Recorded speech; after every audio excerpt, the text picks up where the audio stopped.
Baik.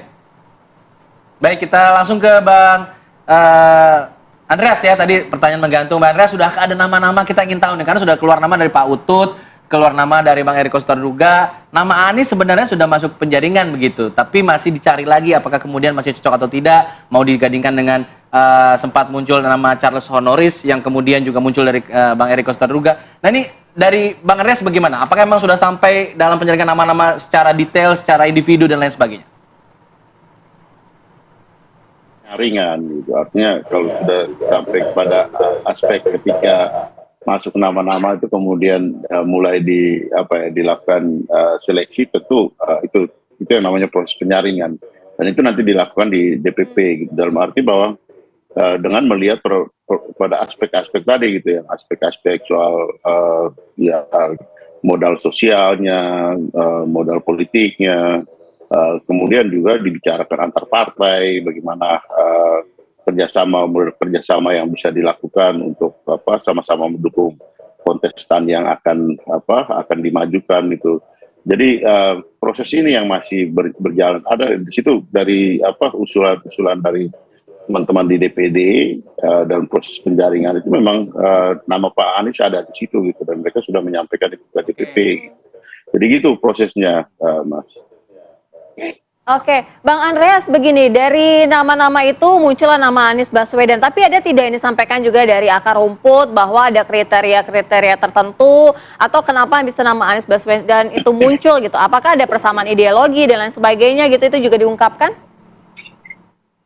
Ya, tentu ada banyak aspek ya, artinya Pak Anies ini kan incumbent dan ya memang beberapa tahun terakhir ini 1 tahun lebih ya beliau off dari posisi sebagai gubernur, tapi kan kemarin beliau juga calon presiden gitu, sehingga masyarakat bisa melihat bagaimana apa yang sudah dilakukan, apa yang bagaimana perform secara politik sebagai figur di publik.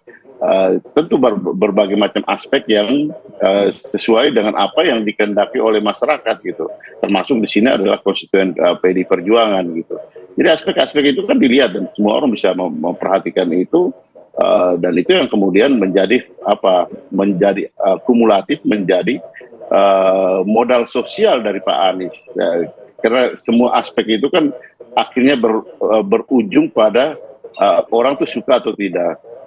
Setelah orang itu suka, ada kemungkinan dia untuk dipilih atau tidak gitu. Jadi kumulasi daripada semua aspek itu akhirnya pada apa yang orang sebut dengan elektabilitas tadi, kemungkinan dia untuk keterpilihan, dan itu menjadi faktor yang dipertimbangkan gitu oleh partai. Saya kira semua partai akan melakukan hal yang sama gitu, melakukan survei, kemudian melihat figur tersebut, terus kemudian dia apakah dia kemungkinan dia untuk terpilih itu besar atau tidak, bagaimana kerjasama dengan partai-partai yang lain, sehingga dengan demikian menjadikan kekuatan mesin partai yang solid, bagaimana kerjasama dengan kelompok-kelompok masyarakat yang akan mendukung beliau gitu.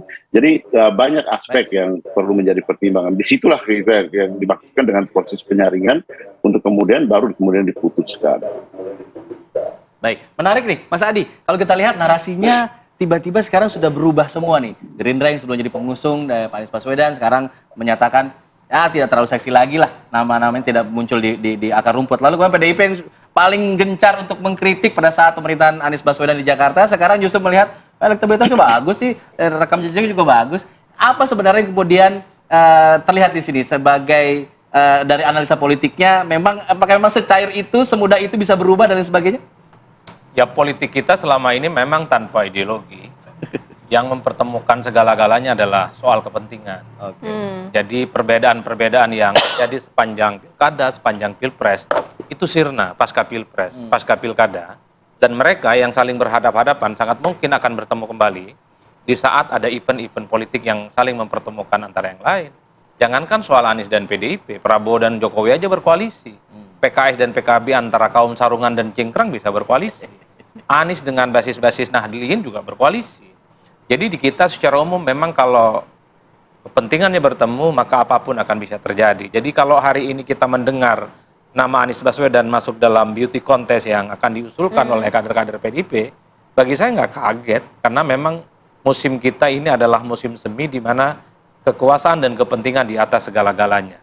Padahal kalau kita cek satu persatu kepada basis konstituen mereka masing-masing, pasti per hari ini belum tentu setuju. Jadi perbedaan-perbedaan yang terjadi 2017 ataupun pembelahan akibat kebong dan kampret itu saya kira masih pembekas di banyak kalangan. Masih ada Tapi residunya. kalau kita bicara tentang siapa harus mengusung siapa pada level partai politik, tentu konfigurasi politiknya sangat ditentukan oleh kepentingan elit. Jadi ketum partai, wakil ketum partai, sekjen partai, dan hanya segelintir orang yang bisa memutuskan siapa yang boleh maju ataupun tidak. Bahwa ada aspirasi di bawah, ya, tapi at the end of the day-nya yang bisa memutuskan siapa yang maju dan menjadi wakilnya itu elit partai. Nah, ini Oke. Dan elit itu partai. yang Iya. sering terjadi. Seperti yang disampaikan oleh Bang Habib, ya mungkin aspirasi dari kawan-kawan Gerindra atau ada lagi nama Anies Baswedan. Banyak hal yang bisa dijelaskan.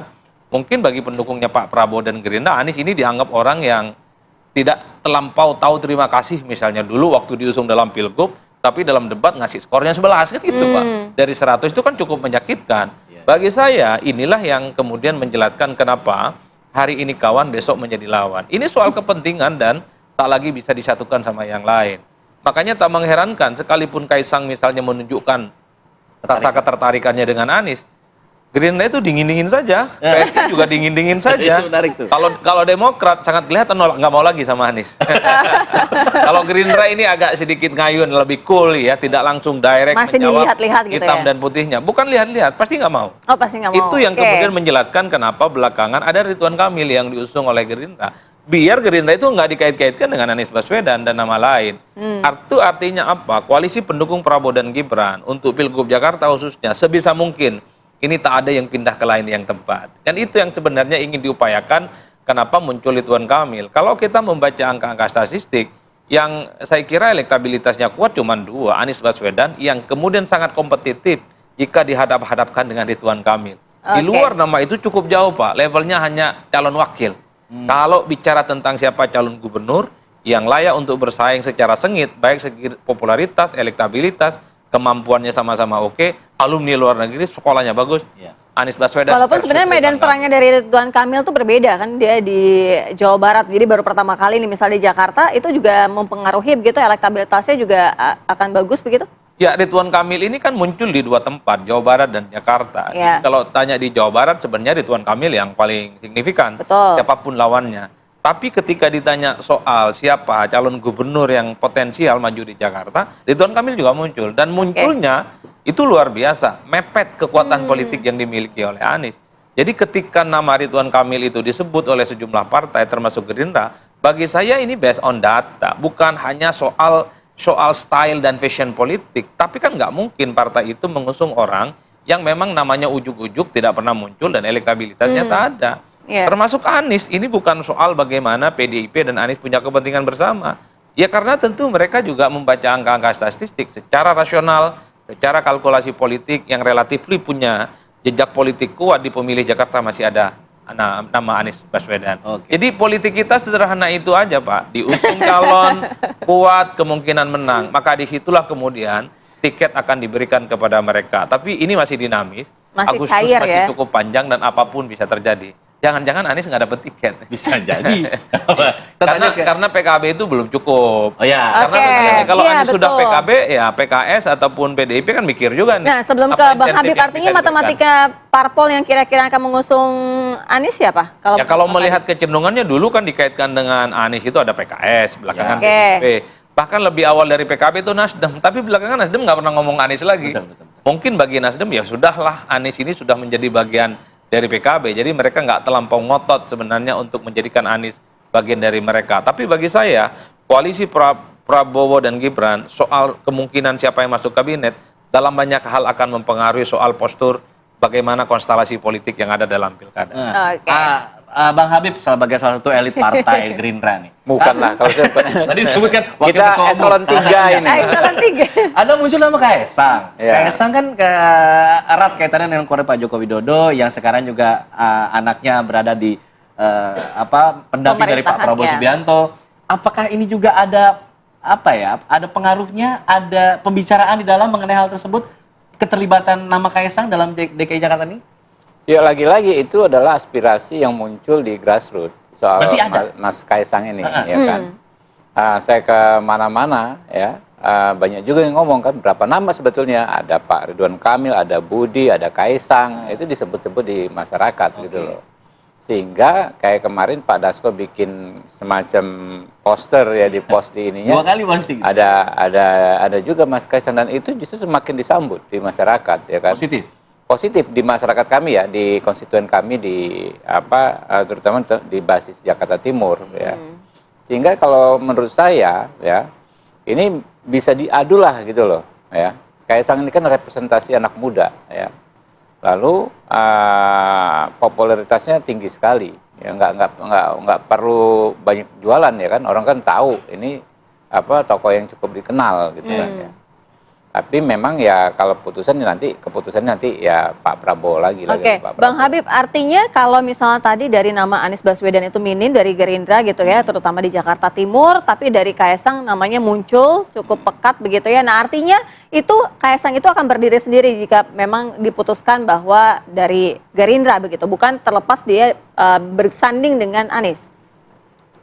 Kalau Anies kan nggak pernah muncul ya di kami ya. Iya. Ya, jadi ini kan format calon ini kan nggak bisa sendiri juga kami. Iya. Ya, Partai Gerindra nggak bisa sendiri. Harus ada Tentu kami harus lain. bicara setidaknya yang paling dekat adalah dengan teman-teman Koalisi Indonesia Maju.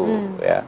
Nah, kita bicara sosok ya. Pak Ridwan Kamil ini sebetulnya bukan tiba-tiba juga muncul dibahas.